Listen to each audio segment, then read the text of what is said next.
Welcome back. So in this video, we're going to focus on the front end. We're going to learn about HTML, CSS, and JavaScript on a high level. We're not going to actually write any code yet, but we will be seeing code for the first time. So there's two big things we want to know, which is what's the difference between front end and back end? And then also, what's the difference between HTML, CSS, and JavaScript, and what are their respective roles? So let's start by discussing front end versus back end. So when I go to a URL, let's say I go to Facebook. I hit facebook.com, I hit enter, and if you'll remember back to the video on how the web works, I create a HTTP request asking for facebook.com. And that goes to Facebook's server eventually. Facebook then decides what page to send me back. So in the case of Facebook, it needs to figure out what images, what stories, how many likes they have, what friends I have, what posts are at the top, all my settings, my profile pictures, all the stuff that pertains to me. And then it sends it back to me, sends me HTML, CSS, and JavaScript, and my browser displays that for me. So this diagram here kind of explains the difference between front end and back end, where everything that I get back and that I see in the browser is just HTML, CSS, and JavaScript. It's just the tip of the iceberg, but it is what my browser sees. It is the front end or the client side. It is constructed by the back end. Everything else that happens, all the logic, figuring out if I'm logged in, figuring out who my friends are, what photos I have, what posts I've posted, how many likes they have, all of that comes from the back end or the server side logic. So you can see there's a lot more here. The technologies, there's so many choices. On the front end, there's not. It's always HTML, CSS, and JavaScript. On the back end, you've got different languages like Python, PHP, Ruby, JavaScript actually, which is what we're going to use. There's different databases. You've got Postgres and Mongo and CouchDB and MySQL and SQLite. And there's so many choices. So it's a little intimidating. We're going to definitely talk a lot more about the back end when we get to that unit. But for now, just remember that the back end is what constructs the HTML and the CSS that is sent back. So let's take an example here. One of my favorite restaurants in San Francisco is called Lazy Bear. Here's the restaurant page. This page is always the same. I mean, it could be changed, but in order for it to be changed, the developer has to go into the HTML and manually change it. So basically, I refresh the page every time. I get the same homepage. I get the same frequently asked questions, the same contact us page. That's not a bad thing, but it doesn't need to change. It's just a restaurant web page. However, the Yelp page for Lazy Bear is dynamic. It does change. So anytime a new review is written, it's going to show up here. Every time, and let's say in this case, let's rate it. 5 stars. I write a review. Yelp will probably reject my review, but if I wrote a review, it would show up here. Things are dynamic. They're happening at all times. So I could say, oh, that was a useful review. That was a funny review. And those votes that I've added are stored in a database. Something is happening. I'm interacting with this, and it is persisting. So if I refresh the page, now it's different. Not very different, but whereas before, I didn't think this was funny, now it remembers I thought it was funny. So basically, the point is, when I go to this page, I ask for this URL, Yelp doesn't just always send the exact same thing back. It's going to figure out, okay, is the user logged in? If so, we want to put his profile picture up here. Has he voted on anything? Yes. Okay, let's make sure that we highlight it correctly, change the color, don't let him vote again, and so on. And then it constructs HTML, CSS, and JavaScript, and it sends it back. So another example of a page that is definitely dynamic is Google News. Every time I refresh, almost every 5 minutes something changes on here. Whether it's the weather over here, NFL scores, these are live updating. Maybe it's the news story, there's breaking news, something changes. This is very, very different every time. However, this is always the same. So again, the difference is two things. One, static page versus a dynamic page. Both of them are web pages. Both of them are HTML, CSS, and JavaScript coming back. But one is going to change based off of some sort of server-side code, something on the back end. So I also like this analogy of a restaurant. So if you imagine you go to a restaurant, you sit down, let's say you order a steak. When you order that steak, you're making a request that goes back to the kitchen. The kitchen prepares everything for you. That's sort of the back end. It decides what ingredients to get, how long to cook them, plates everything on a plate, and then a waiter or waitress comes and brings that to your table. So it's very similar. You make a request. The chef or the kitchen is the server, this part of the iceberg that is concocting everything, cooking it, putting it together, and then finally it is sent back to your table, which is you on the client side. So now let's break down those three pieces, HTML, CSS, and JavaScript. So we're going to go into a lot of detail on each of those components. They're separate sections and units, but HTML, let's start there, stands for Hypertext Markup Language.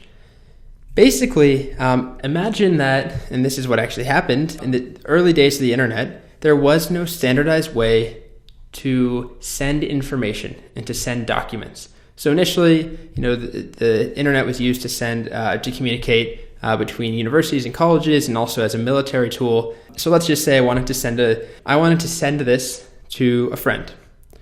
I need to say, okay, this is bolded. These are little bullet points. I've got some text and quotes around this. I need a way to break that down and describe it to send to somebody else. And the solution was HTML.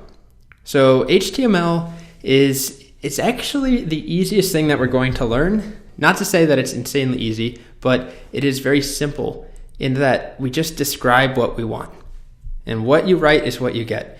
So HTML is often referred to as the nouns of a web page. It's the structure. Some people say the skeleton. Basically, you say, put an image here, put a bullet point here, put a heading here, put a slightly smaller heading just below that. It allows you to describe the structure of a page. CSS, on the other hand, is how we describe the style of a page. I need HTML to use CSS. CSS on its own doesn't really do anything at all. Every single web page has HTML.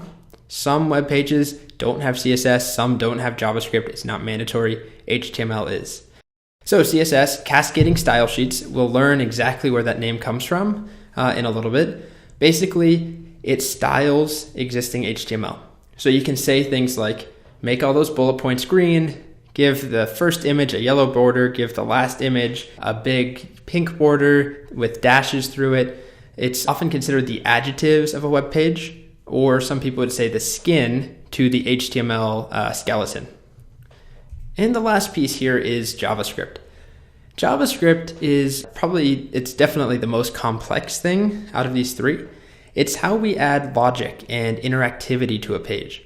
So with CSS and JavaScript, we can make a beautiful looking site, but it's not going to do anything really. We can do simple animations, but we can't load data from somewhere else. We can't make things interactive. We can't add logic or have a game. With JavaScript, we can. Some of the examples I have here are do some math, change color when the user clicks, load new data from Twitter, get the current weather or the current NFL scores. If HTML is the nouns, CSS is the adjectives, then JavaScript is the verbs or the actions on a page. So I have this all wrapped up nicely in a CodePen. So CodePen is a wonderful site. We're not going to use a whole lot, but because we haven't really started writing HTML, CSS, and JavaScript, I'm going to use this as an example. And what this does, it lets you just write simple pages in the browser. So we don't have to use Sublime Text. We just write it in the browser, and I can share it with you very easily. I have three sections, HTML, CSS, and JavaScript. Again, the code itself is not what's important here. It is the concepts. So let's take a look. And I'm going to actually get rid of my CSS. I'm going to get rid of my JavaScript. And you'll see what we're left with. Plain, black and white, structural material. I'm specifying my content. So these are my words. And I'm wrapping that content in specific structural elements. So an H1, and again, this is one of those times, don't worry about the specific syntax. We have so many videos ahead that are going to go into detail on each one of these. But basically, this is saying make big text right here. This is saying make a list and make an individual list item that says make me a bullet point, and another one that says make me another bullet point, and then make a button that says make me a button here, as you can see.